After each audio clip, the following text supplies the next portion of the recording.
Bismillahirrahmanirrahim. Assalamu alaikum and good afternoon. I am Dr. Sadaf Yusuf. I am a consultant physician and currently working as Associate Professor of Medicine at Rashid Latif Medical College. I am the moderator for today's session and I would like to thank Professor Azizur Rahman, the course director and the Senior Vice President of Pakistan Society of Internal Medicine for providing me this opportunity. So thank you very much and God bless you. Today is the 10th session of Hypertension Online Course 2021, and on behalf of PSIM, I welcome the chair, the speakers, the panelists, the attendees. Thanks everyone for joining. Let's come to the outline of the program, especially for those who have joined for the first time. Very important and informative discussions about the various aspects of hypertension have already been covered in the previous lectures, but a lot more is still there. So today we're going to have two important lectures by two eminent speakers. Each lecture will be of 25 minutes, and after the introduction of the topic by the speaker, there will be a pause of few seconds for the pre-test poll to run. And at the end of each lecture, there will be a post-test poll that constitutes the questions. The comparison of the pre-test and the post-test poll will be displayed later on, and the discussion about and comments about the pre-test and the post-test will be given by the speaker later on as well. Question and answers will be entertained through the QA channel, though some will be taken directly as well at the end of the lectures. I want to make two important requests. One is the attendees are requested to keep their mics mute, and the second request is to the speakers to limitize the talk up to 25 minutes because we are short of time. The total duration of this session is 105 minutes. With this, let's come to the introduction of our worthy chairperson and our first speaker. Our chairperson is Professor Dr. Aftab Mohsin. I believe he needs no introduction. He is a well-venerated physician, certified gastroenterologist, and he has always provided a diverse array of services. His certifications are MBBS from National Medical College, FRCP, and FRCP Edinburgh. He had been the Professor of Medicine and Gastroenterology at Services Institute of Medical Sciences, was the Professor of Medicine and Gastroenterology at Allama Iqbal Medical College. He was the Director, Prime Minister National Hepatitis Program. He worked as the Principal, Gujranwala Medical College for many years.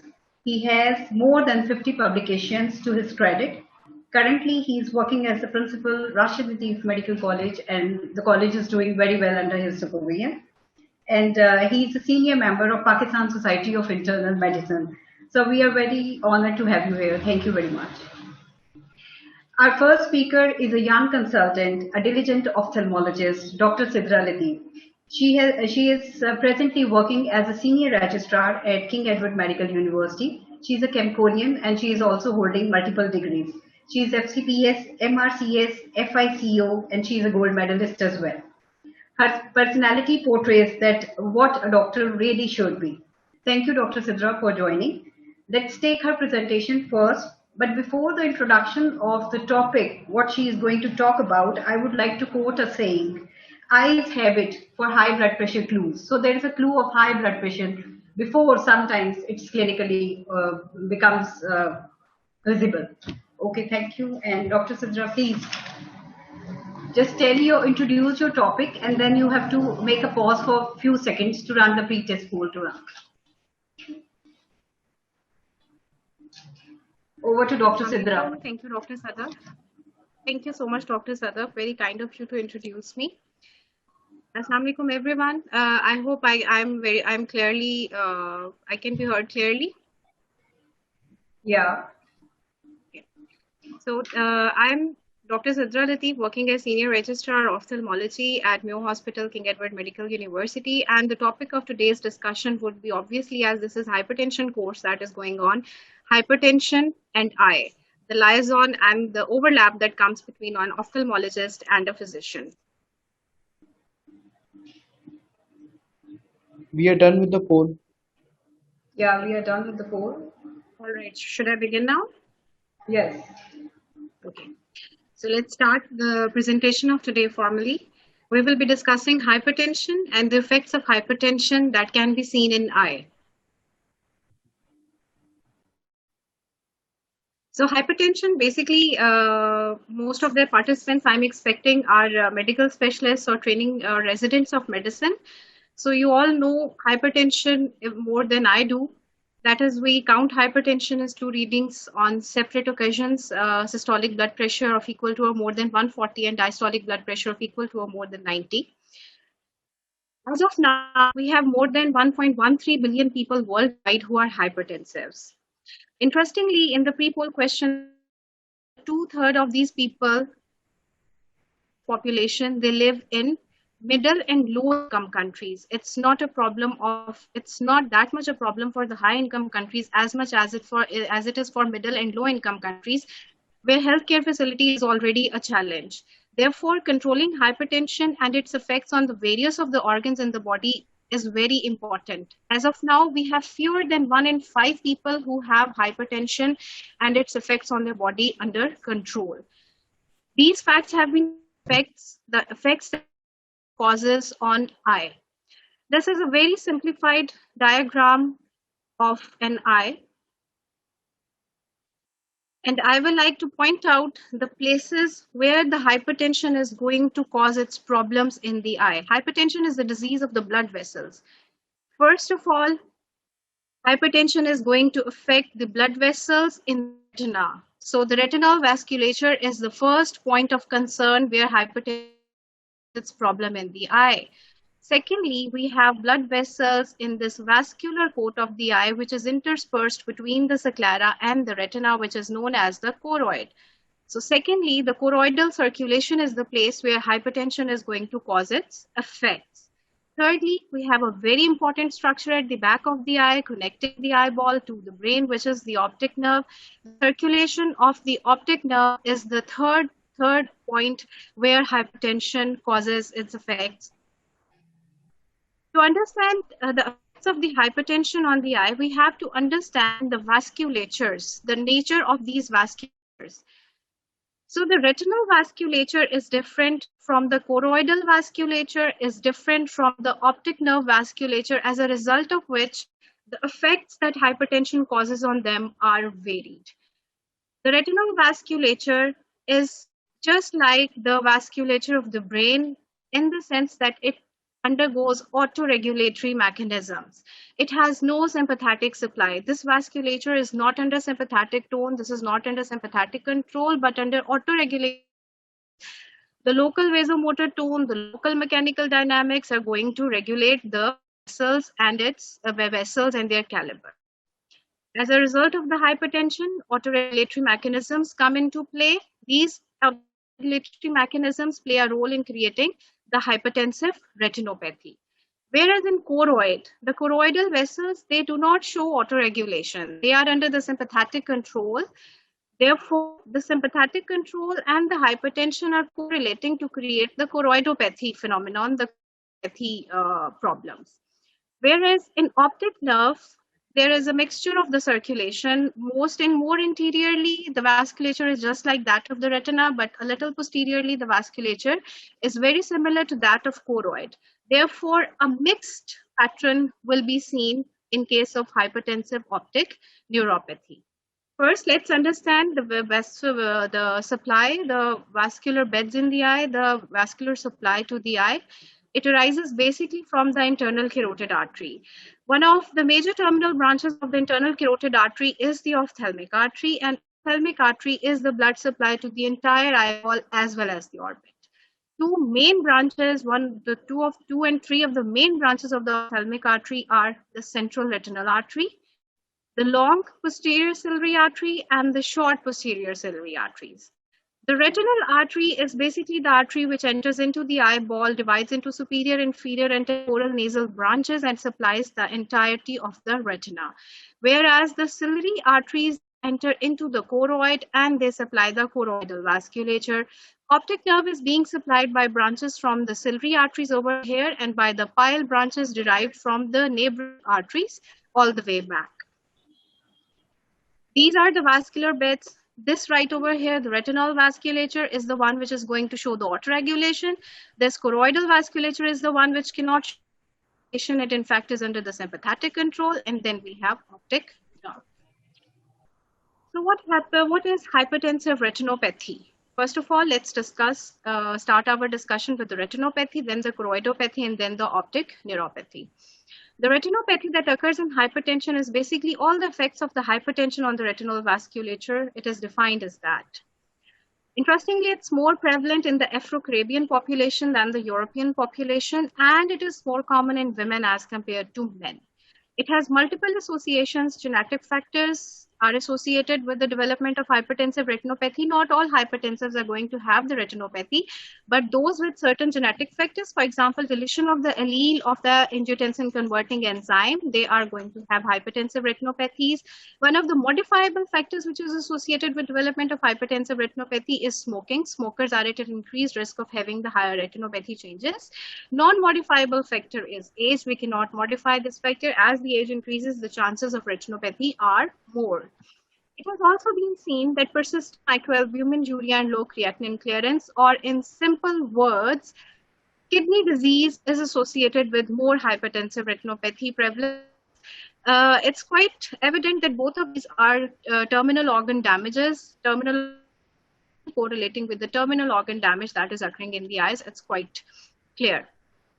Also, for some of the inflammatory markers that are found to be associated with increased prevalence of hypertensive retinopathy or increased incidence of hypertensive retinopathy includes leptin, which is a marker of vascular endothelial damage. So, the incidence or the prevalence of the hypertensive retinopathy in hypertensive population varies as per the demographic groups. In the white population, for example, in United States, for example, it is ranging from 2 to 17%, whereas if we move to African population, it's as high as 83.6%. In Pakistan, we are lying somewhere in between with regards to the presence of retinopathy in the hypertensive populations. Let's first understand the pathophysiological mechanisms which are playing behind creating hypertensive retinopathy. First of all, the retinal vasculature, in response to elevated blood pressure, is going to show one phenomenon. There is generalized vasoconstriction, which also happens in other peripheral vasculatures in the body as well. Likewise, the retinal vasculature, because it has autoregulatory mechanism, it's going to show vasoconstriction in the face of increased blood pressure. So the first pathogenetic mechanism is vasoconstriction. In the face of further increased and consistently increased blood pressures after vasoconstriction, certain changes will begin to happen in the arteries. These happen in the face of consistently high blood pressure. The arteries are facing a consistently high blood pressure and they undergo various changes. For example, the intimal layer of the blood vessels, they show thickening. The medial layer, which has smooth muscle, it's going to undergo hyperplasia. There is increased in the medial thickness, the smooth muscle thickness layer. There is hyaline arteriosclerosis, the hyaline changes that begin in the vessels. We call all of this constellation as the sclerotic phase, which is followed by the exudative phase. Basically, when blood vessels are facing consistently raised blood pressures, they show the sclerotic changes. And in the background of raised blood pressure, if there are acute rises in the blood pressure, the acute rises are more associated with causing acceleration into this exudative phase, because the acute rises, they cause damage to the endothelium and they allow the entry of the blood and constituents into the blood, into the vessel wall. It triggers the process, the fibrinoid necrosis of the vessel walls. These fibrinoid necrotic blood vessels are not only incompetent, they cause the leakage of all the plasma constituents and the blood constituents from the lumen outside into the retina. So basically, acutely increasing BP spikes over a background of consistently high blood pressure, it leads to the exudative phase in the development of the retinopathy, which is characterized by the damage of this blood-retina barrier. The blood has now gained entry into the retina. These are the pathophysiological mechanisms behind the retinal hypertensive changes developing. vasoconstrictive phase. What we will see in the vasoconstrictive phase in the retina, we will see a generalized narrowing of the retinal arterioles. I have pictures shortly coming afterwards to show. In the sclerotic phase, as the vessel wall is undergoing thickening, there is the increase in the intimal and medial thickness. There is hyaline arteriosclerosis going on. This hyaline arteriosclerosis causes opacification of the arterial walls. Now, when we are doing fundoscopy and we see the vessel walls, the light reflex of the vessel walls changes. It gives a coppery appearance, a burnished copper appearance initially, which we call as copper wiring. Furthermore, as the vessel wall thickening progresses, we are unable to see the reflex of the blood, light being reflected from the blood on fundoscopic examination, and we can only see the arterioles as silver wires. Furthering, it gives rise to a phenomenon which is known as AV nipping. I will explain this on the coming slides. In the exudative phase, what we can see on the retina, because of the extravasation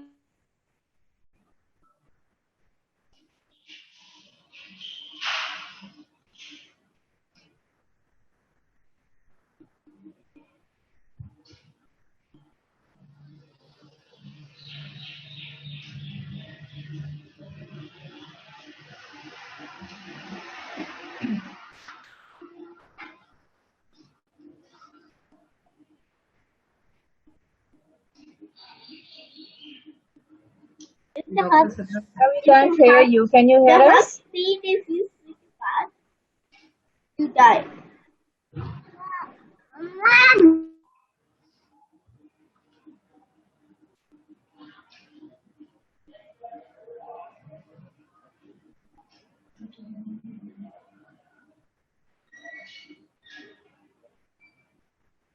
Dr. Sidra lost her connection, I think.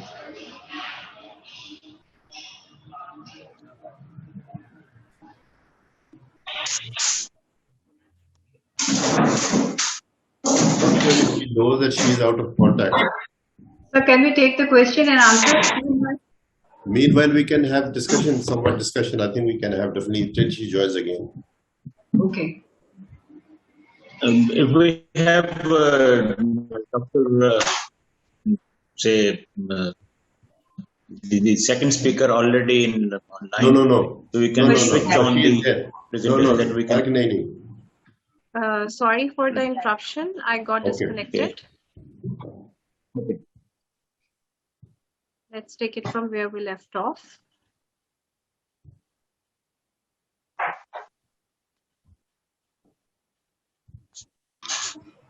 Sorry for the interruption. We were discussing about the various features that we are going to see on the retina corresponding to the various pathophysiological states.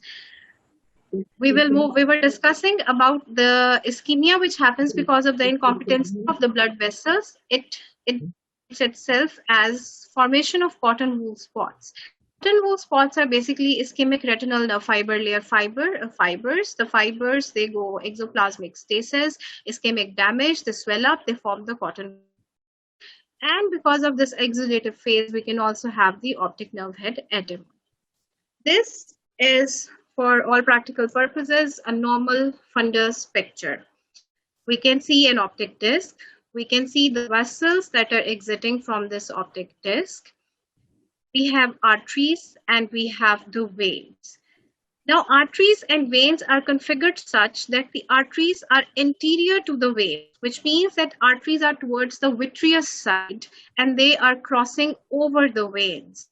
This is our fovea, and this is the region macula between the two vascular arcades, and this right here is the fovea, which is the main point of vision. This is a normal fundus photograph. We can see that the ratio of arteries to veins is very important when we are discussing hypertension. This is normal arteriovenous ratio. Normally, the arteries of the retina, their caliber is 2/3 that of the veins of the retina. So normal AV ratio is equal to 0.67. Any alteration in this arteriovenous ratio will raise a red flag that probably there are some hypertensive changes going on.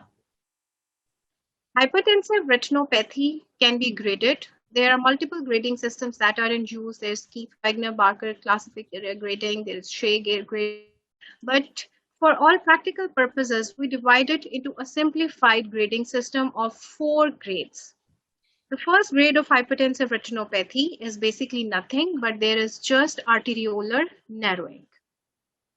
This is a grade 1 hypertensive retinopathy. When we saw the normal fundus picture, we said that the caliber of arterioles is about 2/3 that of the venules. But here in this picture, if we see this arteriole and we compare it with this venule, it's almost 1/2. And in certain places, it can be 1/4 or even 1/3. So this alteration in the arteriovenous ratio is the grade 1 of the hypertensive retinopathy. We have a generalized arteriolar constriction going on. Such a fundoscopic appearance raises the alarm that the patient needs to be investigated for the presence of hypertension. As hypertension progresses, we have grade 2 hypertensive retinopathy. We discussed that it enters into the sclerotic stage and the vessel walls become thickened. This is exaggerated arteriolar light reflex, that is the center part of the arterioles are seeing as white. Slowly, there will be a coppery appearance being acquired by this vessel, leading to the silver wiring as well, and then we can only see silver-colored thread-like arterioles. All of this is occurring because of increased blood pressure causing thickening of the blood vessels. Now, because of this thickened artery, as we said that artery crosses over the veins from the vitreous sides. So this artery is like a thick wire now, and it can compress the soft venule beneath it. This is known as arteriovenous nicking or arteriovenous nipping, and it leads to multiple signs that can be seen on fundoscopic examination. All are part of grade 2 hypertensive retinopathy changes. If you see on this fundus picture, this vessel right over here, exaggerated arteriolar reflex. And this blue arrow is basically showing a thickened artery crossing over the vein and causing the nicking or the nipping of the vein. Again, this is a picture. We can see vessels with exaggerated arteriolar reflex leading to copper wiring. This is arteriolar narrowing, decreased arteriovenous ratio. It's quite prominent. And this right over here, we can see artery causing nipping or bending in the venule beneath. So AV nicking can give rise to 2-3 signs that we can see on the fundoscopic examination.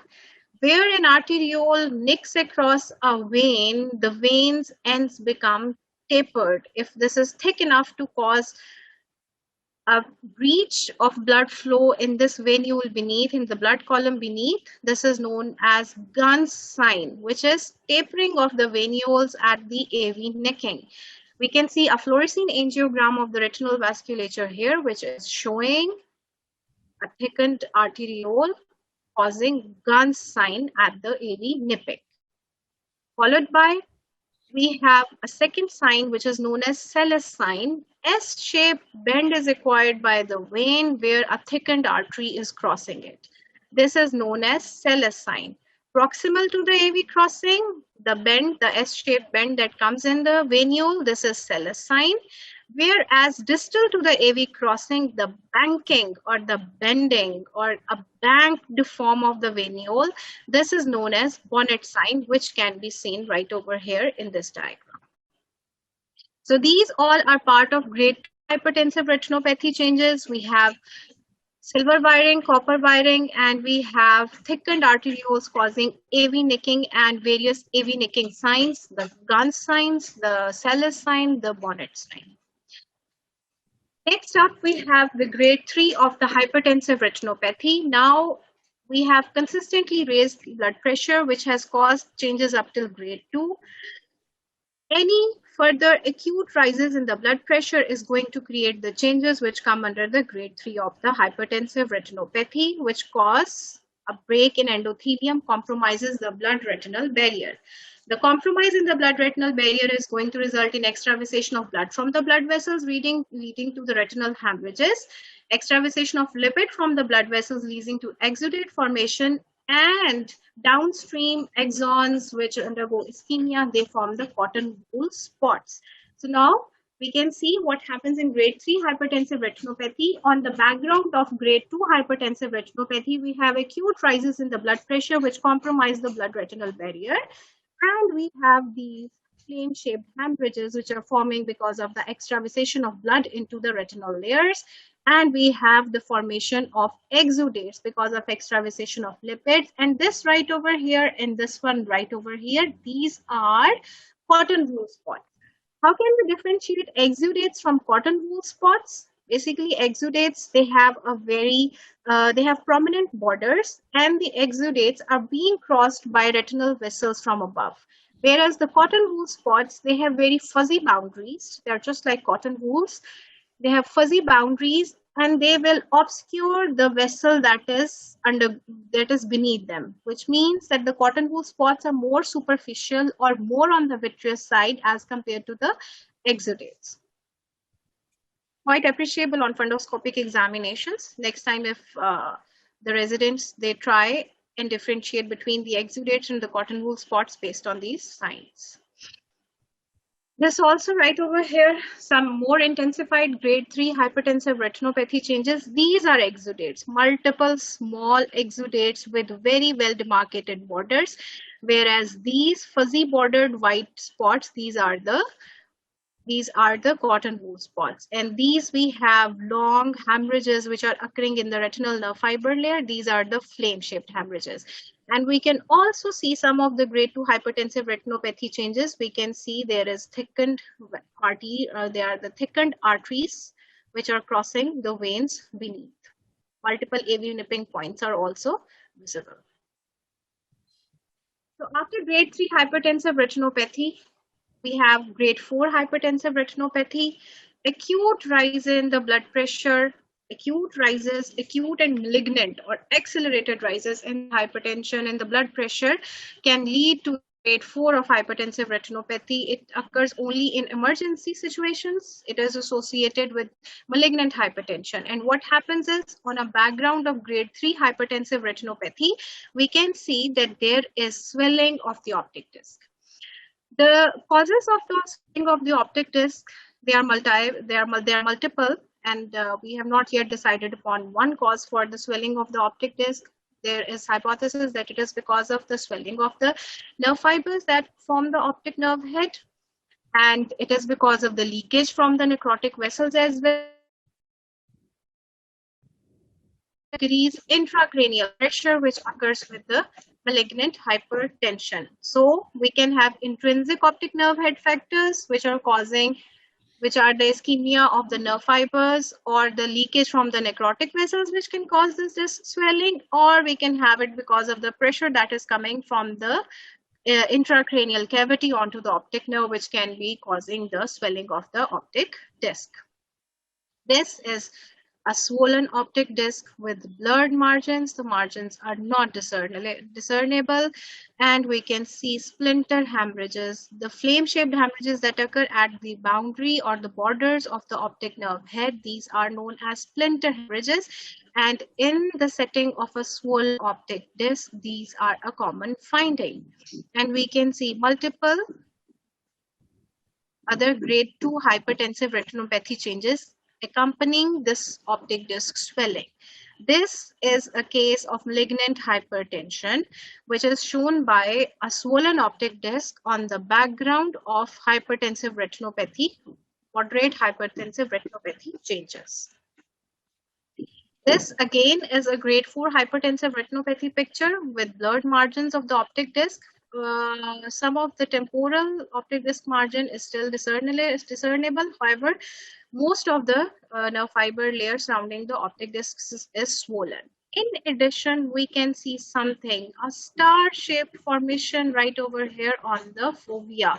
In the macula, we have exudates which are arranged in a very pretty star-shaped pattern. This is known as macular star, and this is also one of the manifestations of grade 4 of hypertensive retinopathy. So either we can have optic disc swelling alone, optic disc swelling combined with macular star, exudates in the form of a macular star. These all are a constellation of grade 4 hypertensive retinopathy changes. This is also grade 4 hypertensive retinopathy, optic disc swelling, a macular star formation. What's interesting in this picture is the ischemic changes are more pronounced. We can see multiple cotton wool spots in this picture. So the ischemic changes are more prominent in this retinal picture. This finishes our hypertensive retinopathy. Moving on to the hypertensive choroidopathy, as I already said, that that choroidal vasculature cannot undergo autoregulatory mechanisms, and it only is under the sympathetic control. In the sympathetic control, initially when blood pressure rises, the vasoconstriction occurs, but soon the sympathetic drive is overdriven by the increased blood pressure, and the vessels can now undergo acute blood pressure acute damage because of the rises in the blood pressure.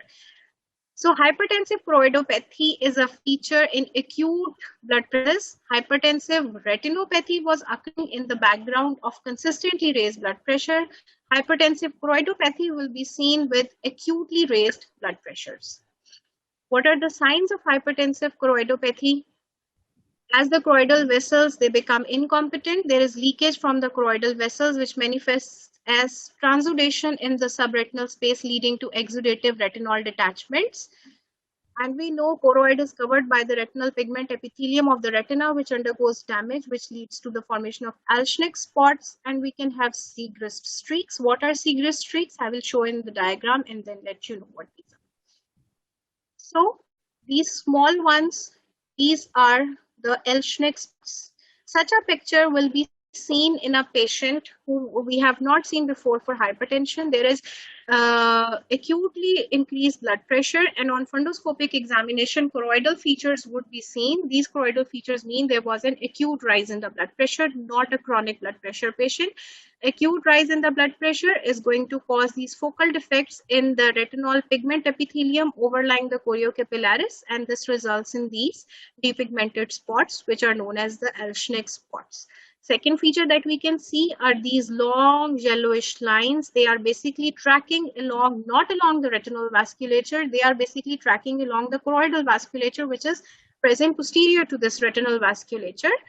These are basically the fibrinoid necrosis of the vessel walls of the choroidal circulation. So we know that choroidal circulation undergoes acute changes rather than the chronic changes of hypertension. The acute change of hypertension is fibrinoid necrosis, which is tracking along these vessel walls, and we can see these Segrist streaks. These two form the constellation of hypertensive choroidopathy. And interestingly, these acute changes in the choroid, they are reversible.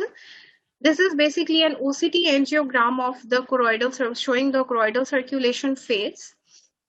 As we can see, the retinal circulation is not delineated in this, that's just black. The choroidal circulation is delineated, and in the picture that is marked A, this was a patient of acute hypertensive crisis, and we can see multiple, these black areas, they are multiple dropout areas. The choroidal circulation is insufficient in these areas.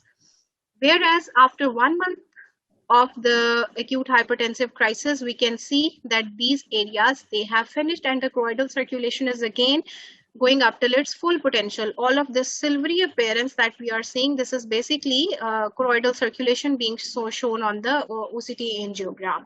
So we can see that the choroidopathy changes of hypertension that occur in the phase setting of an acute hypertensive crisis, they are reversible. Alschnick spots may sometimes, however, persist. A damage to the retinol pigment epithelium may persist for a long time after, and we can see in the peripheral fundus these blackish spots. These blackish spots are surrounded by a depigmented halo.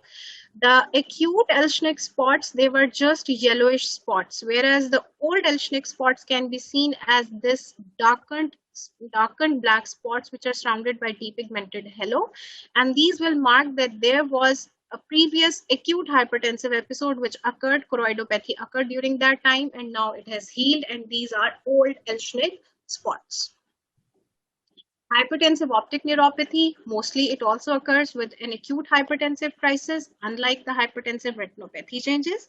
We have discussed that the pathophysiological mechanism behind optic neuropathy or optic disc swelling are intrinsic as well as extrinsic intracranial pressure or intrinsic venous stasis and flow stasis of the optic nerve head.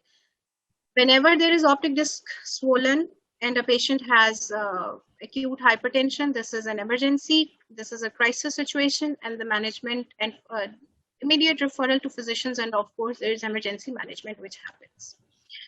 What is basically the utilization of all these ocular findings in medicines? Because this is basically a platform for the medical specialist people. So I wanted to discuss what is the basically importance for medical specialists for these ocular findings. We have hypertensive retinopathy, we have hypertensive choroidopathy, we have hypertensive optic neuropathy. The presence of these are not only of diagnostic value, but also this shows terminal end organ damage, which can be correlated with end organ damage elsewhere in the body. We can use hypertensive retinopathy findings for risk stratification for other end organ diseases in the body. Hypertensive choroidopathy and optic neuropathy are mainly diagnostic importance because they will help diagnose acute emergency crisis. Whereas hypertensive retinopathy, not only diagnostic value, but it is important for the risk stratification for other end organ diseases. Let's discuss how we can do this risk stratification.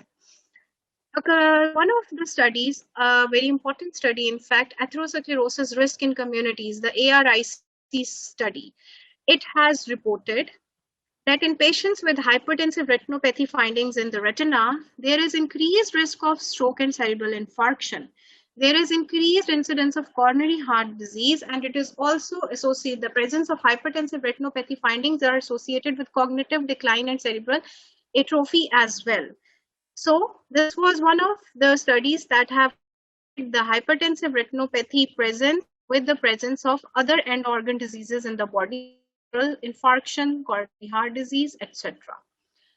The ARIC reported there was a the risk ratio of 2.2 for generalized arteriolar narrowing. If a patient we see on fundus examination that has generalized arteriolar narrowing, as per the ARIC, is the patient is 2.2 times more likely to develop coronary heart disease.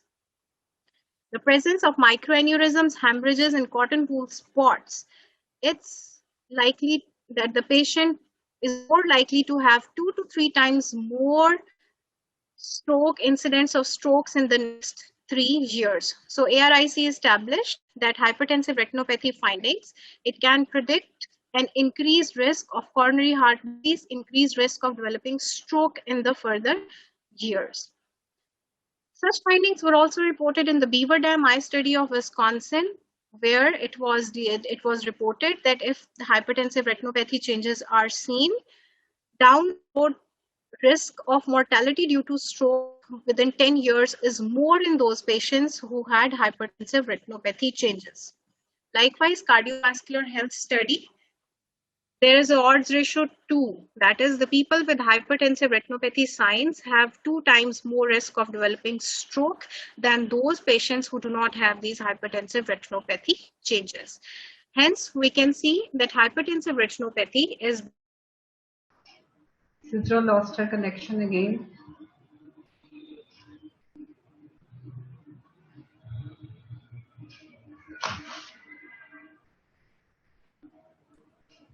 I think she has covered most of the important component related to internist. If she's unable to rejoin, we can have the post-test poll now. Post-test poll. Right, sir. I request the IT team to please run the post-test poll. To the end of our discussion, we are almost towards the end of the discussion. I'm sure we are also running out of time. Yeah, it's already 35 minutes. All right. I was just about to finish and conclude with the last screen, so that's fine. We are running the post test poll now because you lost connection. You can show your screen after this. All right, it's all right. It was a brilliant talk. Thank you, sir. Thank you, Dr. Sidra, for such an elaborated talk about retinopathy. Would you like to comment on the pre-test and post-test poll? No. We will show the comparison later, and then she will Okay, let's wait for the comparison. Meanwhile, if there are any questions, we can take that. Our second speaker has also joined, sir.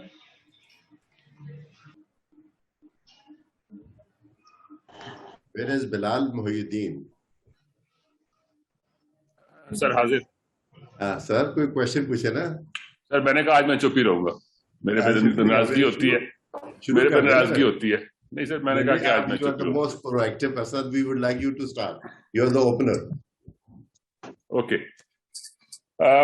Basically, Assalamu alaikum all.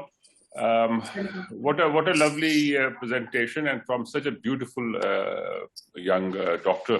Sorry, I'm slightly haggard up right now. A lot of competition and beauty is coming up gradually in hypertension. Basically, as they say, in this whole hypertensive battle that is going on, in the last couple of years, as the knowledge has advanced, we have started getting to the fact that what we used to think is no longer there. But from a perspective of teaching, the knowledge has now clearly shown that if there are two things that if you always must ask your patients, how is your vision and how is your peripheries? Because both of these, the vision and the peripheries, actually tell you a lot. Then another thing which is associated with advancing age is the easy forgettability. An advancing age also brings in hypertension.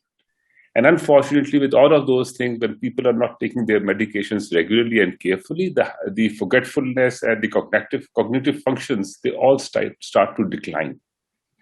So this hypertensive management actually starts becoming one which is of full blown. But before I further go on, I would basically request that Dr. Saiba had some few concluding slides. And I think she needs to show those concluding slides before we further go into discussion. If she's still with us, may I ask her to show her concluding slides? Yes, there are just 2 slides that are left. Please show them. Yeah, I'm just sharing. So the 2 slides that were left, one of them basically was from the ARIC study that I previously mentioned. The findings that we can see in hypertensive retinopathy patients and their association with incidence of stroke in 3 years, cumulative incidence of stroke. The finding that is most consistent with the development of stroke in 3 years is cotton wool spots. Cotton wool spots, as we know, they basically show ischemic changes of the retina. So more are the ischemic changes in the background of hypertension, we can expect more incidence of stroke down the years in about 3 years. This was established by the atherosclerosis risk in communities ARIC study. This was one of the slides. This was just a continuation of the risk stratification discussion that we were doing. Now to just finally conclude, simplifying, we can divide for all practical purposes. We can say that retinopathy can be mild, it can be moderate, it can be malignant. The mild retinopathy changes, they are only associated with chronic increases in the blood, chronic consistently increased blood pressure. There can be generalized arteriolar narrowing and AV nicking changes. It is weakly associated with the other end organ diseases, and we can continue with the routine care in these patients for hypertension only. In moderate retinopathy changes, when we have the development of hemorrhages, exudates, and cotton wool spots, when we find these changes, there is a stronger association with the development of stroke and coronary heart diseases. In addition to closer monitoring of hypertension, we need to monitor for the vascular risks as well.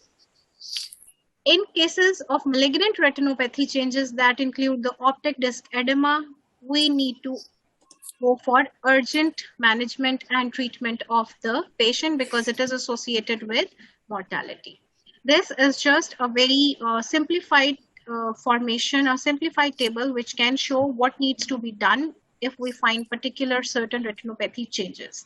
This slide shows the liaison that is established between an ophthalmologist, and how is it established between an ophthalmologist and a physician. Just to summarize, we have discussed retinal, choroidal, and optic nerve vasculature, the effects of hypertension on these three vasculatures in the eye, the effect of acute versus chronic BP rises on these three vasculatures, and the manifestations that we can see. In cases of acute BP rises, we have the exudative complications, and in chronic BP rises, we have the sclerotic complications. And how this can help us. It can help us for risk stratification for the other end organ damages. And with this, I will conclude. Thank you.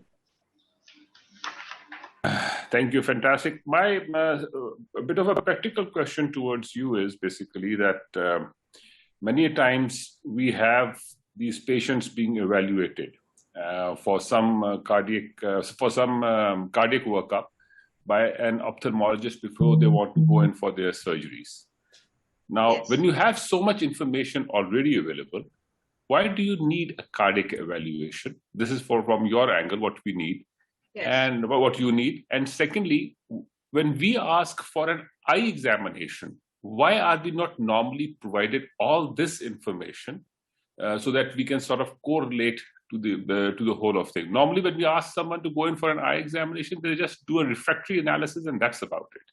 So could you please share your views about where is the communication gap? So first of all, before doing surgery, we send the patient for cardiac evaluation. You need to take off your slides from the show. Slides off, please. Slides off, okay. So basically, when we send the patient for cardiac evaluation before we are to do the surgery, what basically we want from that opinion is that if the patient is using any blood thinners, if the patient is using any other medication, if the patient has any, if there is any correlation between the medicines, the drugs that we are going to use intraoperatively, and does that cause any risk for that patient? For example, one of the usual lavage fluids that we are using during ocular surgery, it has adrenaline mixed into it. So basically, what we want a cardiologist to comment upon is that, is it safe for the patient to have that concentration of adrenaline going into the eye? Or is there any risk is there any cardiac risk that we cannot go ahead with this? Secondly, sometimes if we are planning a surgery in which there will be more bleeding that we are expecting, we may want to stop the blood thinner 7 days in advance of the surgery to prevent one of the very grievous complications of cataract surgery, which is bleeding from the choroidal vessels, which is known as which can occur because of the blood thinning agents that we are using. So basically what we want from the cardiologist is any changing in the patient's medicine that needs to be done before the surgery, or any change in our setup that we need to do in regards to that patient. It's not basically because of this hypertensive, or the liaison is not for this purpose. It's for an entirely different purpose. However, I agree that when a patient is referred from a medical setup for ophthalmologist opinion, refraction is not the only thing that should be done. Refraction is only the starting point. We need to do a proper anterior and posterior segment examination, which includes dilated fundoscopy. Without the fundoscopy findings, the examination and the comment from an ophthalmologist is not complete. So definitely this may be a problem at our end, and this needs to be mitigated for sure. When you have an advanced cataract, how clearly can you see the fundus? No, not in the case of advanced cataract. In that case, we will have to go for a diagnostic cataract extraction first, followed by a detailed fundus examination. So basically the problem is that all these findings that you are discussing and you've been showing, since cataract is one of your main problems over there, many a times actually you don't have that all inside information. So actually what you need from the cardiologist is to get from the other sides. Once you have that cataract operation done, then that information is available. So from a longevity point of view, what I would suggest is that once these patients have gone through it, and they're coming up for their follow-ups to you or wherever, a detailed analysis may be done, especially for those who are being sort of, been looked into in a more planning point of view. Now, Exactly. I want to ask one question, Dr. Sidra, because this has been asked by multiple people, that what should be the frequency of ophthalmoscopic examination in the hypertensive patients? So below 40 years of age. So below 40 years of age, annual is fine. Annual or 2 yearly is fine. After 40 years of age, annual is preferable. Above 65 years of age, 6 monthly is 6 monthly. It should be done. Okay, thank you. Below 40 years of age, 2 yearly. Between 40 and 65, annually, and after 65 years of age, 6 monthly. May I ask you that, is this an international recommendation? Because if this is, this would put a lot of financial burden on the countries which do with the insurance policies. So is this an international recommendation? This is basically an international policy, because not only hypertension, we are forgetting that these patients usually also have concurrent diabetes associated with hypertension as well. So basically for both of these, this has been decided that a normal follow-up for these patients should include this. So this is included in the guidelines, and it's not very draining. Basically, in the international settings, for example, where NHS is concerned, this can also be done by the optometrists rather than an ophthalmologist. So it's not basically that a person is getting the examination done from an ophthalmologist. Not in our setting, optometrists are not trained for this. However, in NHS settings, optometrists are trained for a fundoscopic examination and then a proper referral as well. Thank you, Sidra. I have one question. Brilliant talk, as expected. Is hypertensive retinopathy reversible at any stage by controlling the blood pressure? And if yes, what is the stage at which we can reverse these changes, and which is the irreversible phase? Okay. Madam, so the hypertensive coroidopathy and hypertensive optic neuropathy is reversible. If a hypertensive optic neuropathy did not stay for a period of time, it is reversible. However, it can lead mild ischemic changes to the optic nerve pallor, and slight visual deterioration as well.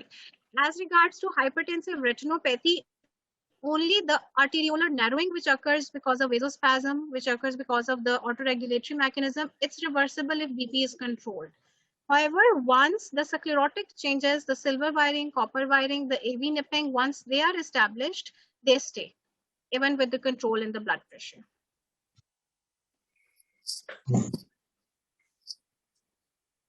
We have a question from Dr. Shabazz.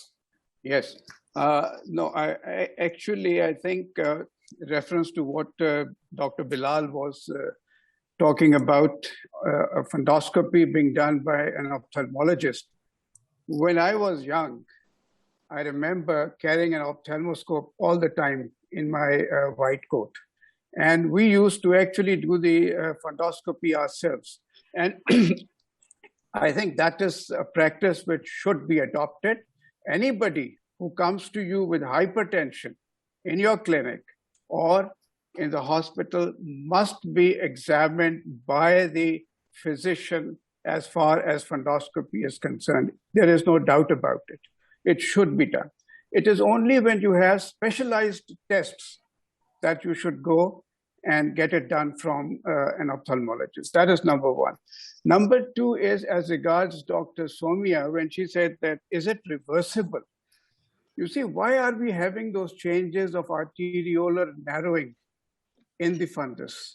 It is a reflection of atherosclerosis there. And atherosclerosis, when it has taken place, cannot be reversed. It can be actually slowed down. The progression can be slowed down. And that is why in hypertensive patients, you need to give them statins. And that is the indication of statins in these patients, because anybody who has arteriolar narrowing, who has copper wire or silver wiring, or who has AV nipping, is bound to have coronary artery disease, peripheral arteriolar disease, and these are the patients who will develop a myocardial infarction. So that is why it is always said that the eye vessels are the window to the entire vasculature of the body. So you must look at you must do a fundoscopy yourself when these patients with coronary artery disease, hypertension come up. Dr. Sidra made an excellent presentation as regards the autoregulatory function that takes place in these individuals. Just let me qualify further. Initially, when there is a slight raise in blood pressure, there's a vasodilatation. And after that vasodilatation, when the blood pressure falls down, there's a vasoconstriction. That is the autoregulatory mechanism. Vasoconstriction, or what she was describing earlier on as the autoregulatory mechanism which takes place, does occur when the blood pressure in diastole is 110 to 115. When the blood pressure goes up to that level, then there is vasoconstriction. Initially, with a slight rise in blood pressure, there is vasodilatation. And that is the response to a mildly raised blood pressure. And when in the last slide, which you showed about management, I think absolutely right. You can see it for yourself. The mild changes, they are the ones who are actually showing you atherosclerosis. Ischemia is occurring because of that. And that is why you are having the cotton wool exudates, you are having the hemorrhages there, you are having severe changes, AV nipping, and then you have with the optic swelling, you will have the hypertensive retinopathy which comes up, which is a sign of an raised intracranial pressure. So I think that each one of us who is treating patients with hypertension must be fully conversant with all these changes. And I remember as a young doctor listening to somebody, the Keith Wagner-Barker classification, grade 1 to grade 4. And I think this is what the young doctors must learn, especially the internist and the residents, when they're undergoing training in medicine, when they're undergoing training in cardiology. This is an examination which should be done. And also, I think the neurologist is going to further qualify on that, is the intima medial thickness on a carotid ultrasound. It is very important. It is a reflection of atherosclerosis. And that is why it is now being done in a majority of these patients who are, if a hypertensive comes to me, I always request him that I want to do your carotid ultrasound. And you can even now do a calcium scoring in these patients. If you do a calcium scoring, you have a raised calcium score, then these are the individuals who need primary prevention. Even, for example, like giving them aspirin, giving them statin. That is how precision medicine is coming up. So these were some of the comments that I wanted to make. I think I'm very happy that the young doctors, and as Bilal said, young, pretty doctors are doing an excellent job, and they should, I think, we should be encouraging them in all these meetings because I think they are the future. Thank you so much. So thank you very much. Today, Soumya is with the world screen behind her. That's even looking prettier. I am the only one from the physician law who still carries a Phondoscope with me all the time. Yes, Tarisab, I remember our days at East Medical together. We need to move to the next segment, please. Gentlemen, we need to move to the next segment, please. Maybe we move to the next segment. Okay. Speaker needs to comment.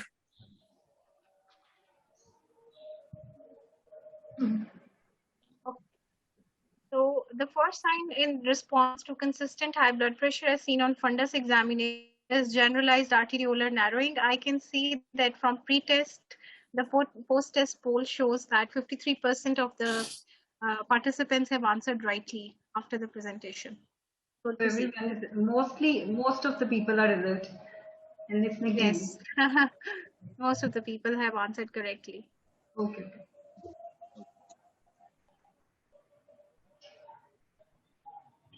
Question number 2 was, which of the following signs of hypertensive retinopathy is most associated with stroke risk? In the second last slide that I showed, the ARIC atherosclerosis risk in communities study, ARIC study, it showed that presence of cotton wool spots was associated more with stroke risk development, because cotton wool spots is an ischemic change of the retina. So it more corresponds with the ischemic changes elsewhere in the body. So more association with stroke. However, I think this was shown after the post yes, test. this was after the. Yes, but the importance of this information is that whenever later on now we ask our ophthalmologists, so we need to give extra emphasis if they're pointing out that they can see cotton wool spots over here. Exactly.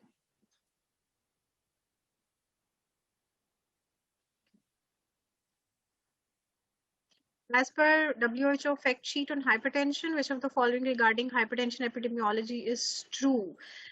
Previously, it was answered that out 1.13 billion hypertensives, 2/3 live in high-income countries, but this is not the. But this was not true. 2/3 live in middle and low-income countries, and the correct option was yes, that fewer than 1 in 5 people with hypertension have the problem under control. So we have probably raised the problem well with the presentation. The right answer is something approaching about 10% to that fact. Yes. Anyway. In the post-test poll, yes. Okay, which of the following findings are correctly matched to the pathogenic mechanism? So mostly have answered flame hemorrhages bleeding from neovessels. So this was a trick question that I included. The hemorrhages that occur in hypertensive retinopathy patients, there is no bleeding from the neovessels. Neovessels are a feature of diabetes, the diabetic retinopathy.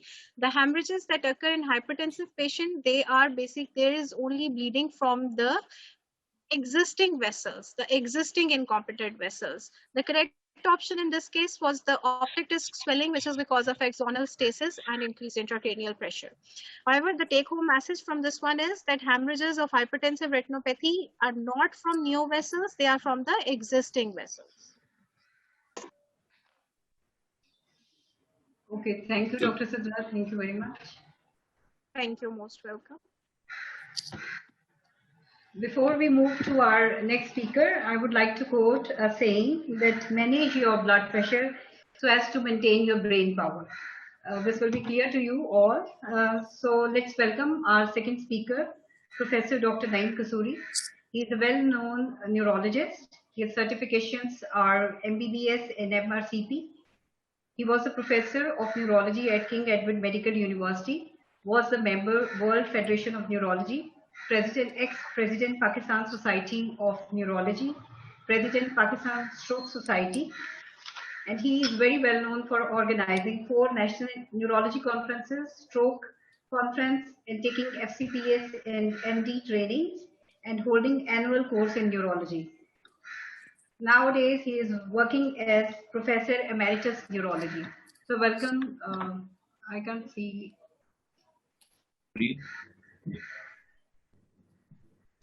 So please. Bismillahirrahmanirrahim. Can you hear me? Yes, sir, we can hear you. Can you see me? Yes, we can see you as well. Okay, thank you very much. Bismillahirrahmanirrahim. Neurological test to everybody, and I must thank the organizers to arrange this webinar. And I'm honored to talk on this subject in the presence of the chair, Professor Aftab Mohsen, and all the other colleagues, Professor Bilal Mohyuddin, Professor Shabaz Saab, and everybody. It is really an honor when you are talking in the presence of the eminent people. And of course, I cannot forget Professor Tariq Wasim and Professor Aziz Rahman. They are the chief organizers, and they are the people who are putting a lot of effort to get into things. Now, this is myself, and this is my college, King Edward Medical College. It is back for the better future again, after 16 years, which people have talked about.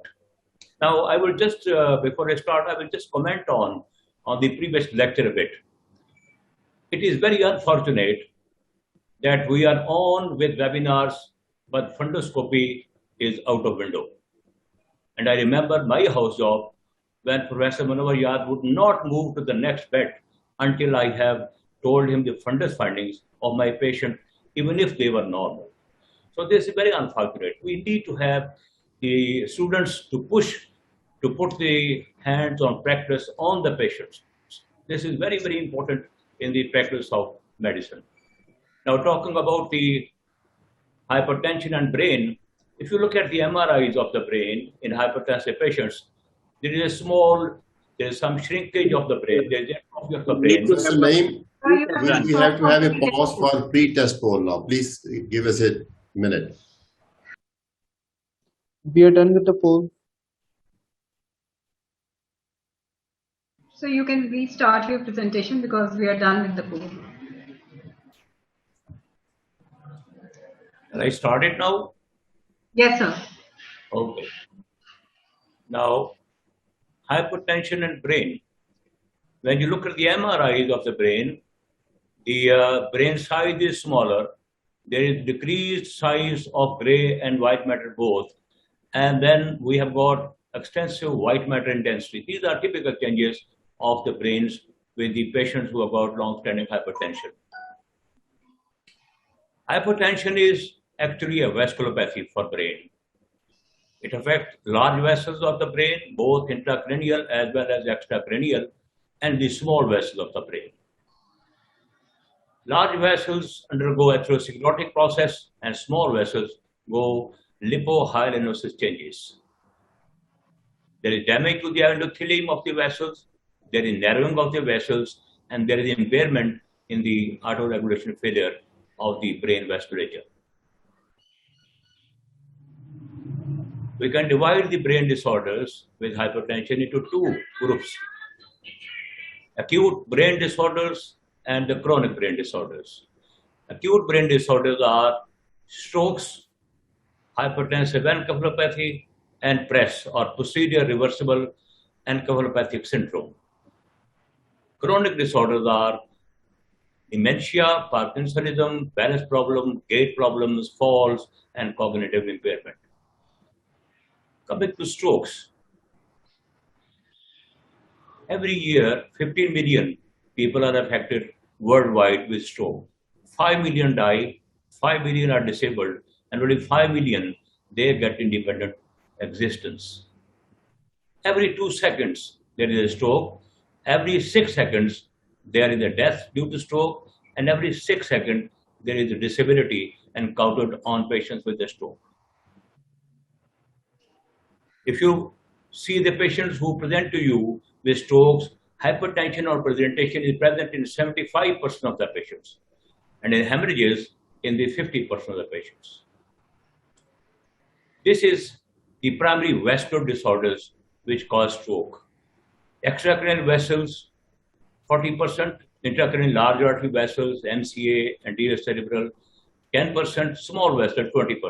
So about 75% of the infarctions they are due to atherosclerotic process or lipohyalinosis. Only 20% they are cardioembolic in origin. The main vessels where the primary thrombosis can occur is carotid bifurcation, middle cerebral artery, basilar artery at its origin, at its end. Hemorrhages.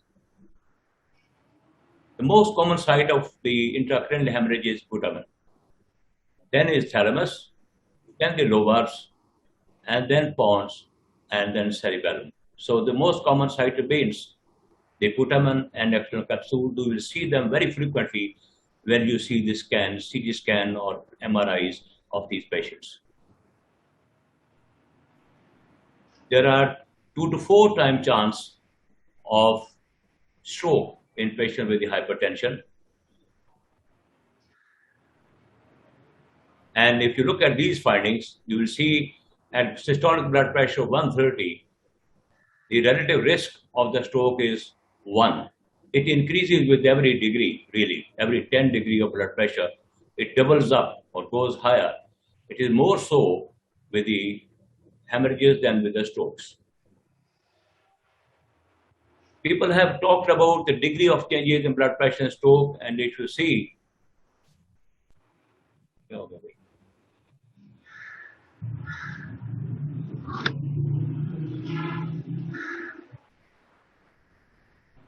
So we can't hear you. Right. So it is 10 millimeter rise in blood pressure infarctions. 28% is there. If you reduce 10 degrees blood pressure, the risk reduced by 44%. And in hemorrhages, with 10-degree rise of blood pressure, there is increased risk of hemorrhage is about 38%. Overall, if you look at it, if you control hypertension, you can prevent or reduce the risk of stroke by 46% overall, both in the ischemic strokes as well as in the hemorrhages. Now, I will just come to because strokes are common and all the youngsters, they have dealt with these patients. We need to know basic principles of the management of the blood pressure. First of all, blood flow and the brain. What is blood flow? Normal blood flow is 45 to 50 mils per 100 gram per minute of brain. And ischemia, it is about less than 40 mils per 100 gram per minute. What is brain perfusion? Brain perfusion is the volume of blood flowing to brain per unit of time. Now, the blood perfusion is controlled by two basic mechanisms by the brain, by the body of the person. Cerebral perfusion pressure and the vascular diameter, or the auto-regulation control. In cerebral perfusion pressure, this is dependent upon the mean arterial pressure and intracranial pressure, intracranial pressure. The vascular diameter is controlled by the neurogenic mechanisms as well as the metabolic processes. What is cerebral perfusion pressure? You can calculate it by the bedside. Cerebral perfusion pressure is mean arterial pressure minus intracranial pressure. And what is mean arterial pressure? You have got the blood pressure reading, double the diastolic blood pressure, add systolic blood pressure, and divide it by 3. That will give you mean arterial pressure. And mean arterial pressure minus intracranial pressure is the cerebral perfusion pressure. That is what we are treating. We are not treating blood pressure, I tell you. If we treat cerebral perfusion pressure, our management would be far better than what we are doing now. How do we see the level of intracranial pressure? By these parameters. Clinical ones, look at the level of consciousness, pupil size, and the examination findings on neurology. You can learn this. You can go to the books and find out main things which can be helpful to you. We don't measure the intracranial pressure by the lumbar puncture or by monitors here, but you have to be working on the clinical side of it. Or you take the help of the scans. You see the volume of the blood, you see the basal cistern, you see the midline shift. These are the parameters which you need to see. Now, brain perfusion, if you look at it, 70 to 80 millimeter blood pressure reading maintains the perfusion very well. If it is more than 130, it becomes dangerous because there is a vasogenic edema attached with it. When the CPP falls below 50, the ischemia of the brain starts. When it falls to less than 30, it is the necrosis of the brain. So these are the rough readings which are there to keep in mind.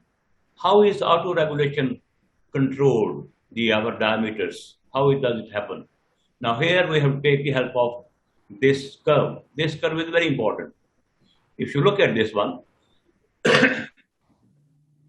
with this blood pressure, there is low perfusion. Normal perfusion is here. It is 50 mils per 100 gram per minute of brain.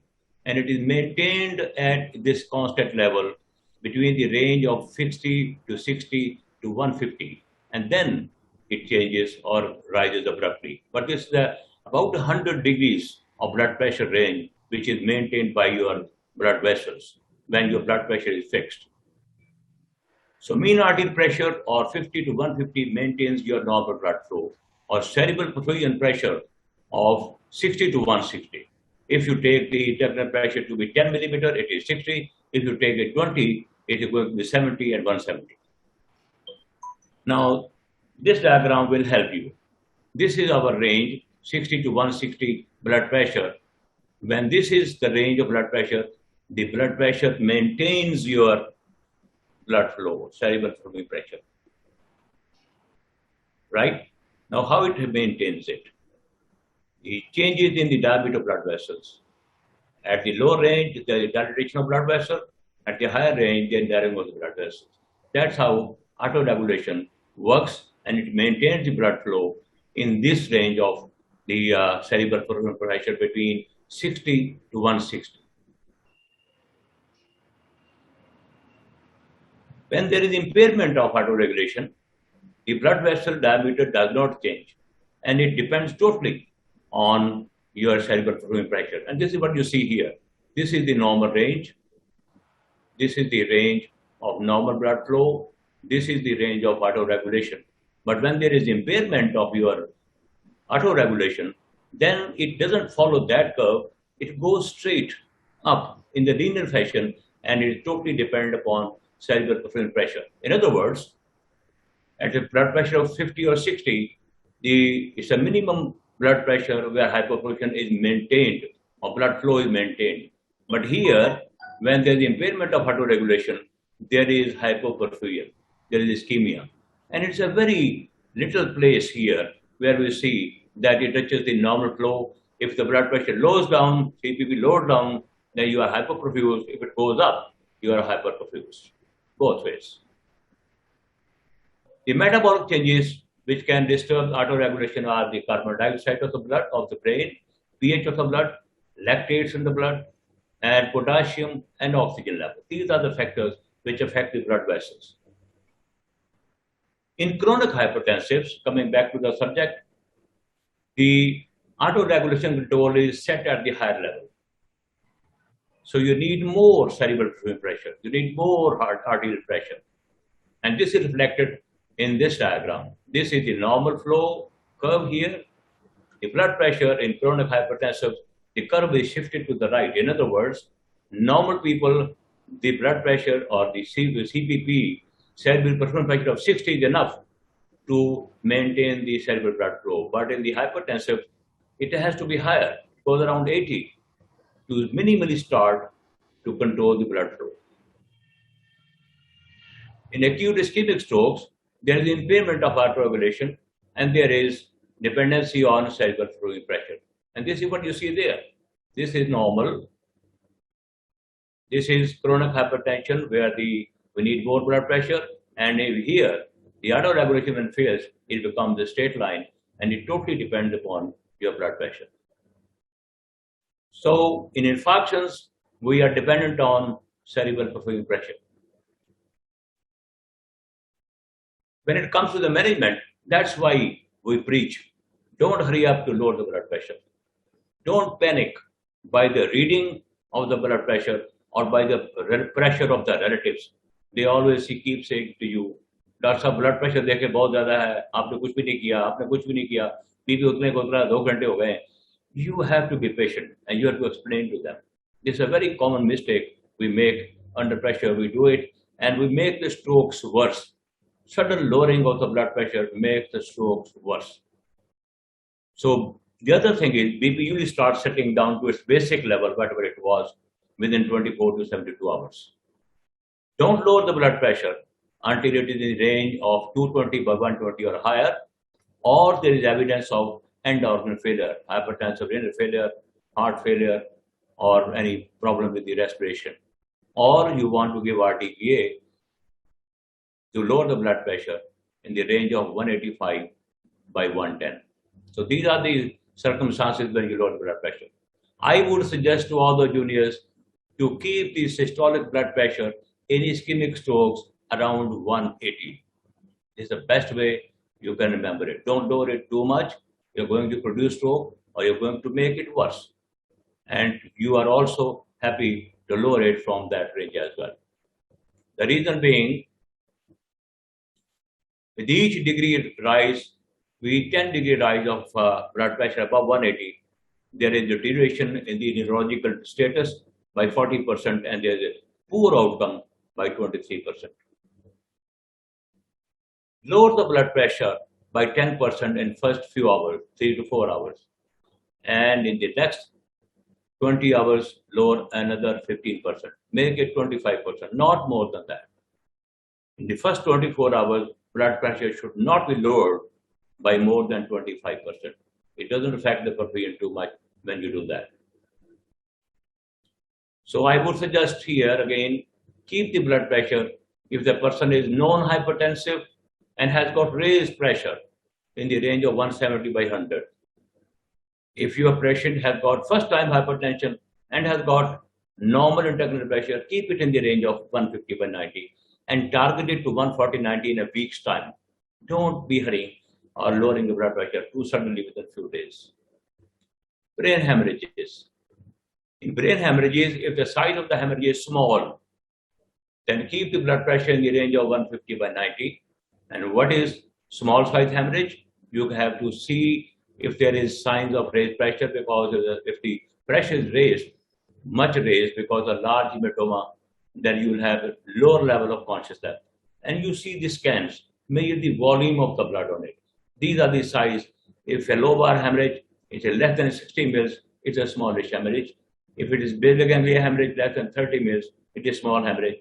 And if it is less than 40 mils, it is cerebellar, it is small hemorrhage. However, if there is a large size hemorrhage, the pressure, intracranial pressure will be raised.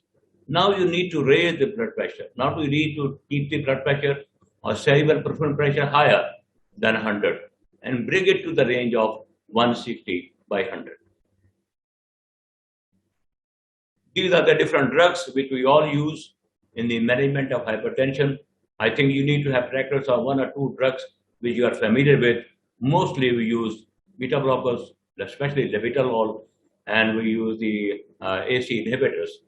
Rest of the drugs are also used.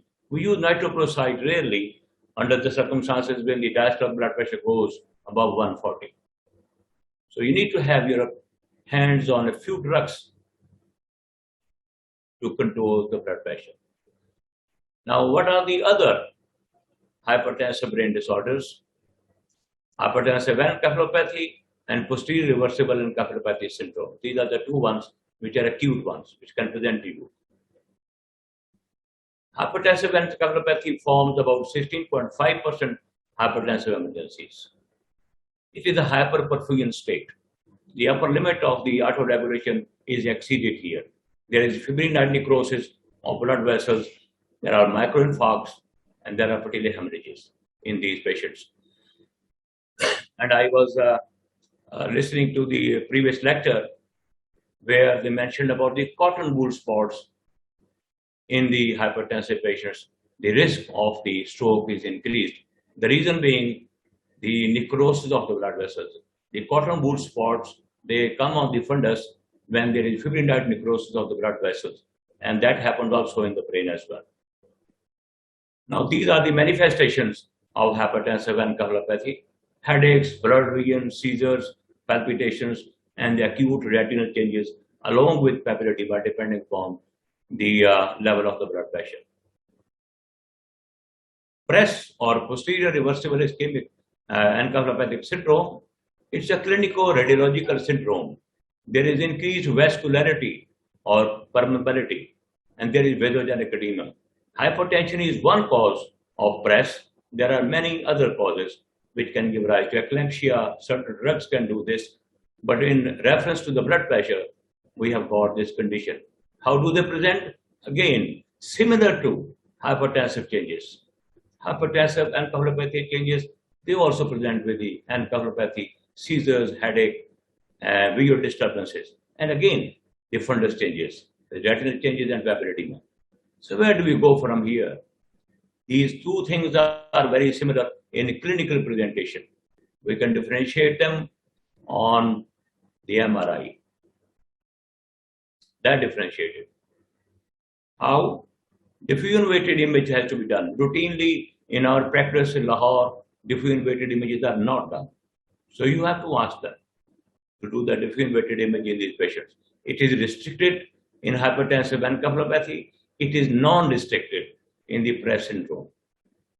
Gradient echo, or this image, SW1, it also picks up bloods. But here, if we just ask them to do a diffusion weighted image, it shows restriction. It is hypertensive encephalopathy. If it is not restricted, it is a PRES syndrome.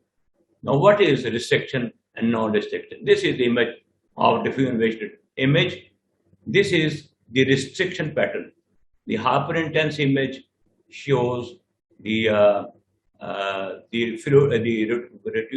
restriction, and this is indicated of hypertensive and coroidopathy. If it is normal, it will be pressed. This is the picture, flare image of a patient with the occipital edema, vidogenic edema. This occurs in the press syndromes. This is the press syndrome affecting your pons, all white. And this is the small vessel disease of the brain, and especially affecting the pons. See the difference. It is confined bilaterally to the center areas. In press, it is a generalized edema state. That differentiated. Again, we have got the clots here. We have got the occluded small blood vessels in the hypertensive encephalopathy syndrome and perivascular changes because of the ischemia. These are the black holes on the graded echo image or SW1 image showing the bloods. This happens in the hypertensive encephalopathy. Both these conditions are reversible. So lower the blood pressure as you will do it in the stroke.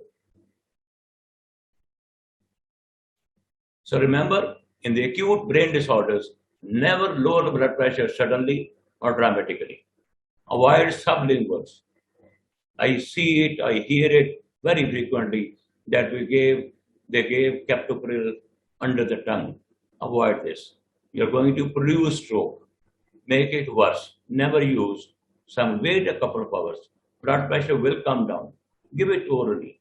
It will work, but never give in the sublingual forms. In the chronic brain disorders, they are mostly due to small vessel disease of the brain, and it depends, or manifestation depend upon the extent of the small vessel disease. These are the changes, small vessel disease changes, these dots, these are the microinfarcts all over, and people have graded it into this category, mild ones, a few spots, more spots, and then confluent spots in severe changes. And these are responsible for the chronic brain disorders. Vascular dementia, it can happen with the infarctions of the large vessel disease as well as the small vessel disease.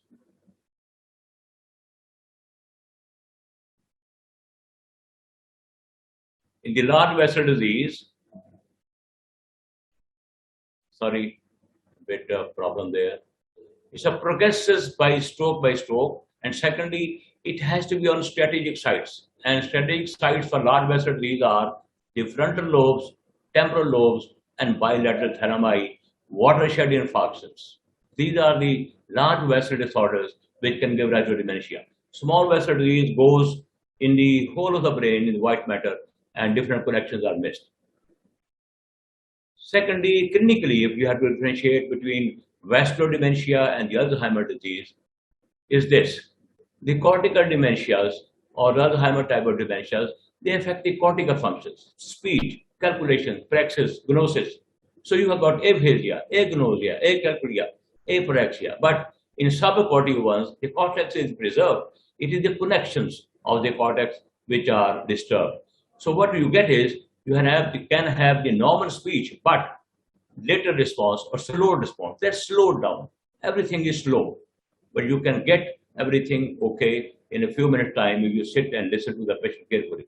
In the cortical dementias, there is a loss of those functions. Vascular dementia, vascular Parkinsonism in another category.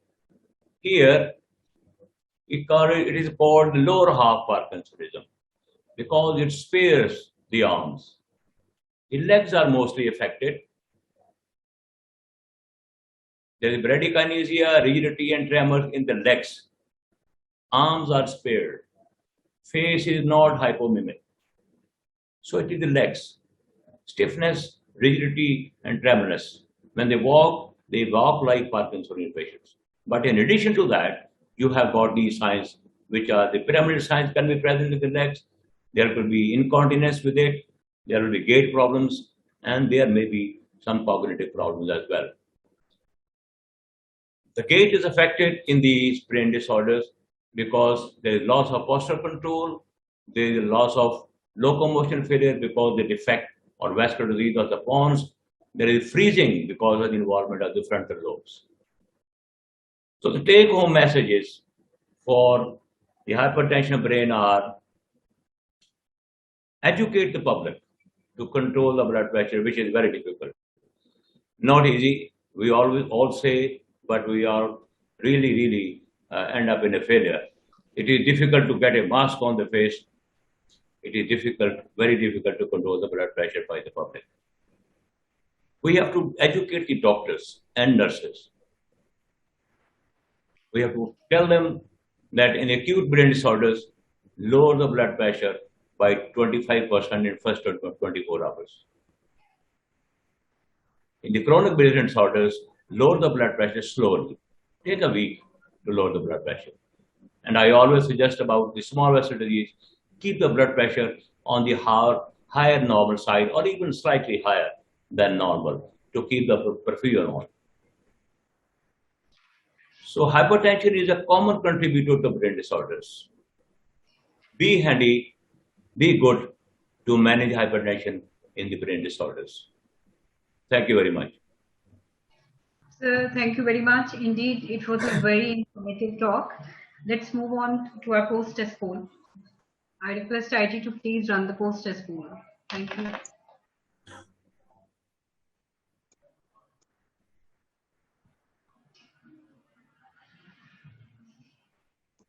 मैंने कुछ करना नहीं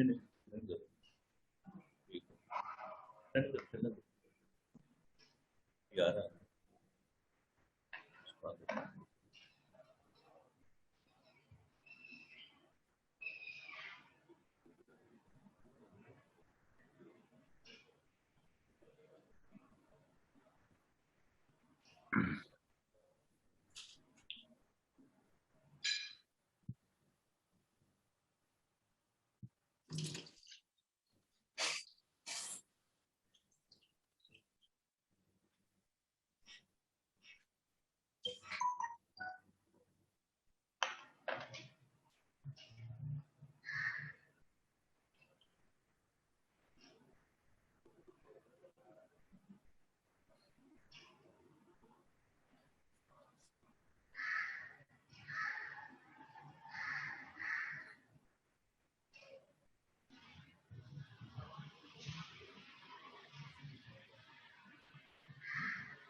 We are done with the poll. Yes. Thank you very much. As we are short of time, so I would humbly request our chair to please conclude the webinar by giving his valuable comments. I'm afraid that will not be appropriate because one big question has come up, and that is because of the fact that Professor Saab has very kindly commented on the fact that the blood pressure reduction of 44% and 10. Now, 10 millimeters reduction and a 44. Now, the classical standard teaching is actually 20/10 for a 50% reduction. I would like to have his comments on it so that this is a question that will be asked a lot later on. Professor, will you like to comment on it? Blood pressure should be lowered by Sir, a lot of current literature that is coming out, it actually suggests that 20-10, that is systolic pressure reduction by 20 and a diastolic reduction by 10, actually reduces your probability of worsening by about, takes you down by 50%. In your statement, you specially mentioned it's a 10 millimeter reduction and it takes it down by 44%. Are we talking of the same thing or are we talking of two different things? This is the statement about the chronic lowering of blood pressure. In a chronic, but not in acute stroke states. In acute stroke states, if you ask me, I will not lower the blood pressure in ischemic stroke, even if it is about Bilal, if I may add, what you are saying is about overall cardiovascular disease and mortality, and he is referring to the stroke. I think we have known that control of hypertension is very rewarding when it comes to stroke prevention. I wanted this point to be clarified over here. That's overall and this. I just wanted him. Now, my answer would be, now I talked about the stroke, right? Now, in the acute stroke, you don't lower the blood pressure. When I have said 10%, 44% risk reduction, that is with the maintenance of normal blood pressure in chronic hypertensives for a long period. Right. Another fact is that something which is very well downplayed on is the fact that hypertension and its relationship with cognitive functions. You have very kindly pointed out all of these things. Yeah. Could you please also comment upon the fact that if a person's pressures are well maintained, what is the probability that these cognitive functions, or his memory at least, because this is a big problem in the elderly, as you know, will it reverse? Any chances of reversibility of cognitive functions if the pressures are well maintained? Or actually the real thing is that it's all about primary prevention, sir? It is primary prevention. And once the deficits have occurred, the difference between the vascular dementia and the Alzheimer's disease is this. Alzheimer's disease patient will progress. The vascular dementia will remain static wherever it is until there's another stroke. Because we have got this advancing age. Actually, it can basically it can be reversible. Yeah, I think when we are talking about Alzheimer's, cognitive disturbance, and dementia, we must remember that it is age and hypertension, which actually is increasing the incidence of cognitive dysfunction and dementia. And even if there's a slight rise in blood pressure, for a longer period of time, these small infarcts or bleeds keep on occurring. And therefore, you will get dementia in these patients and you will get cognitive disturbance or cognitive impairment also. A point which Professor Kasuri made was that in small vessels disease, you need to keep the blood pressure up. Basically, the vasculopathy affects both the large vessels and the small vessels. It doesn't have a preferential treatment for the large vessels and the small vessels. Therefore, a rise in blood, even in the elderly, that is why you need to keep the blood pressure less than 150/90, and in less than 65, less than 140/90.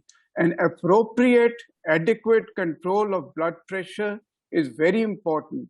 And we all must recognize that as the age is going to advance, as the hypertension is going to be there for a longer period of time, dementia and cognitive impairment is going to increase, and therefore you need to control the blood pressure more effectively so as to either stop it or reverse the progress of it.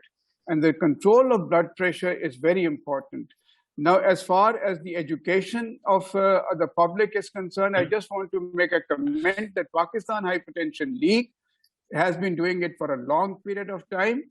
And I think Pakistan Society of Internal Medicine also is now taking a lead. All these societies are doing a lot of work as far as the education of the public is concerned. We hold regular seminars. I think Bilal in Lahore arranged an excellent one where we had all of you there with the neurologist, the ophthalmologist, and everybody. So I think the doctors are doing their work and we must continue to do so.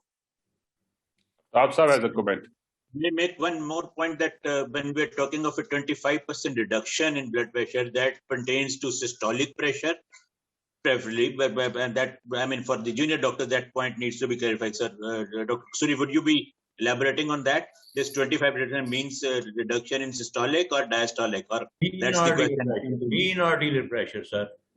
Mean arterial pressure. So that point I just want to I talked about. I'm advocating these two terms: cerebral peripheral pressure and mean arterial pressure, not systolic or diastolic.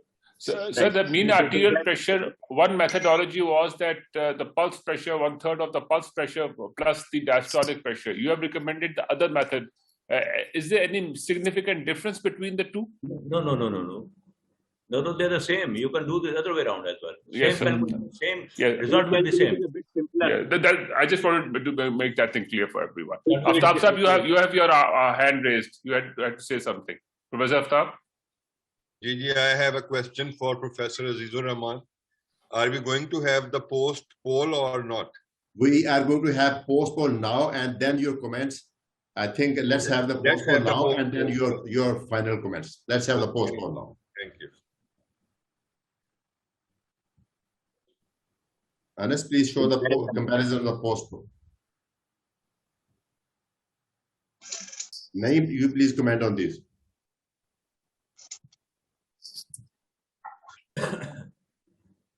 Message well conveyed, right? Message well conveyed. Naeem sir, Professor Kasuri sir, you like to talk or give a comment? Yeah, Utaman post poll, they have learned something. So it has gone up 3 times. Yeah. Next, please. The message has gone across.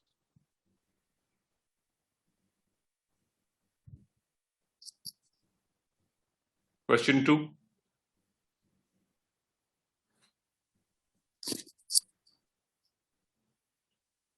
Anas? Move to next question. Yeah. There are more learned people now after the lecture. Very good. You're a good teacher. Yeah. As always, he is. As always, he is. Next, please. We are short of time. Next. Oh, here again, you win. Yeah, the message gone well. Very well. Not 100%, but. So, sir, can you please repeat the statements over here for those who did not get the answer correct for themselves? Can you repeat the statement? Which of the following is true while managing hypertension and acute stroke? Is that the question is this? Cerebral peripheral pressure. But there is no easy way to monitor cerebral perfusion pressure, or is it?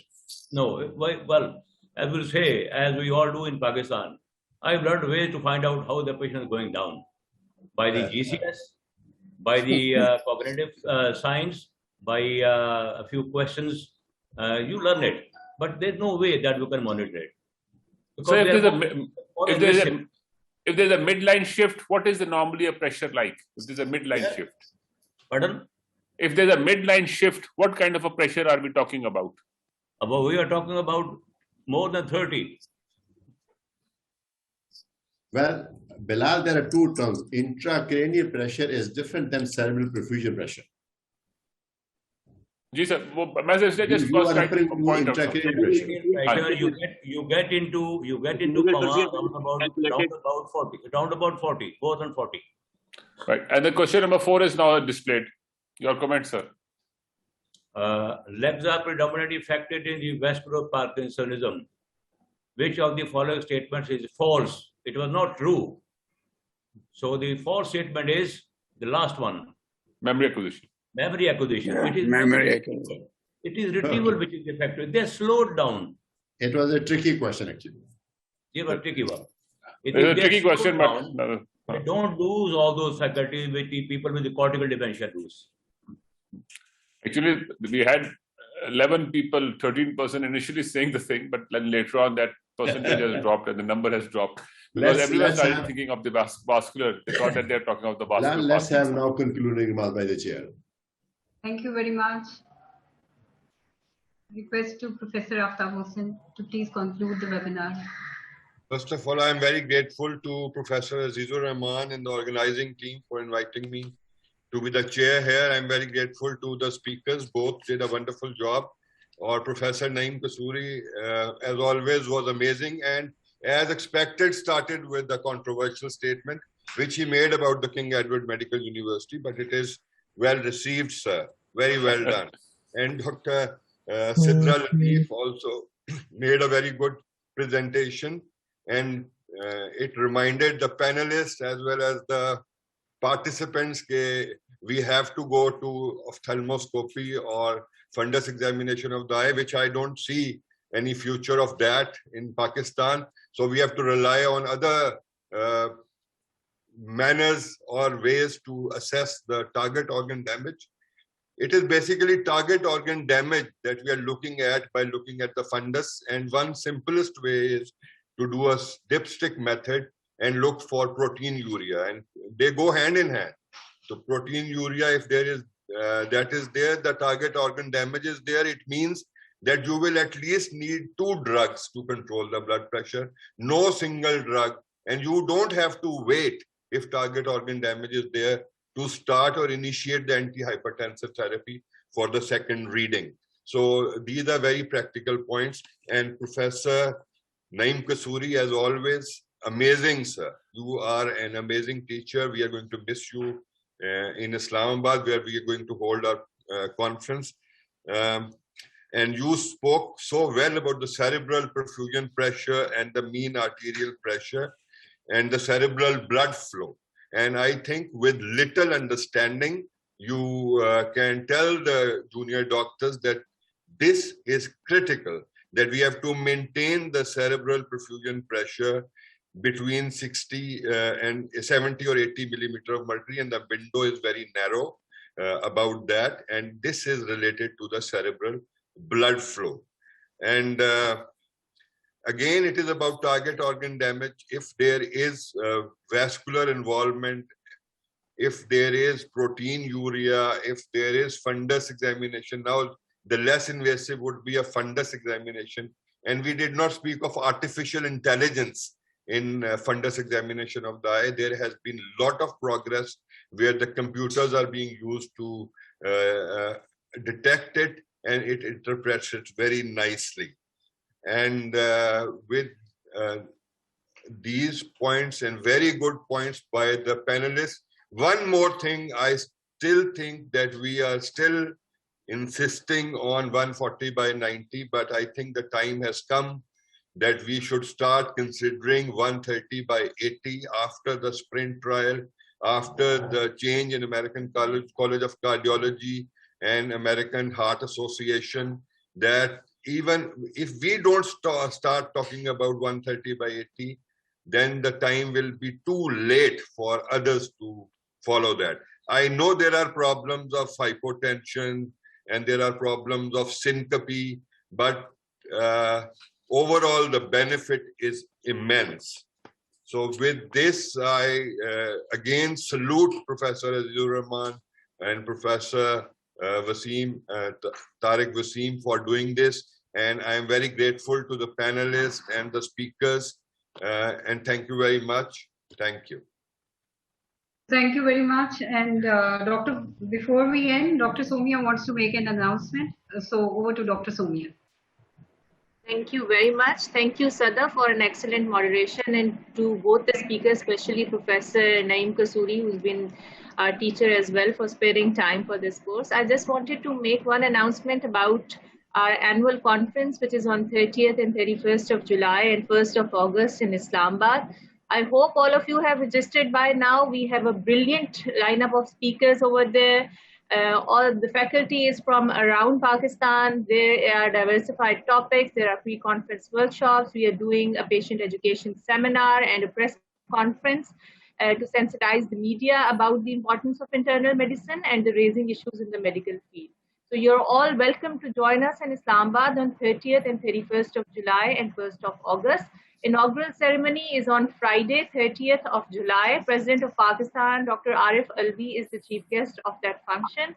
We have a fellowship convocation. Those of you who still want to apply for the fellowship of Pakistan Society of Internal Medicine, they can send an application along with the prerequisites which are available on the website and send it to Chairman Fellowship Committee, Professor Aftab Mohsin, for consideration. We have Pakistan Society of Internal Medicine Research Award for the first time, in which the best poster competitions are being awarded. First, second, and third will get a cash prize of 200,000 and then 150,000 and 100,000 rupees. So please join us in the conference. We look forward to your active participation, and let's make it a memorable event. Thank you very much. Thank you, Soumya. So may you like to tell about the those who can also join virtually? Talk about that also. Yes, it's going to be a hybrid session, but we would encourage people to join physically because we are following all the COVID SOPs. Only people who are vaccinated will be allowed in the conference. And we will be maintaining social distancing, observing all the SOPs, including the wearing of masks and keeping a safe distance. So we encourage people to join physically, but those of you who want to join virtually, they can register on the link which is provided on all the social media platforms of PSIM and website, and then they can also join virtually and access the lectures. Okay, thank you, Dr. Soumya. At the end, I would like to thank the chair, the speakers, the panelists, the attendees, and Kashif and Etco Pharma for their valuable contribution.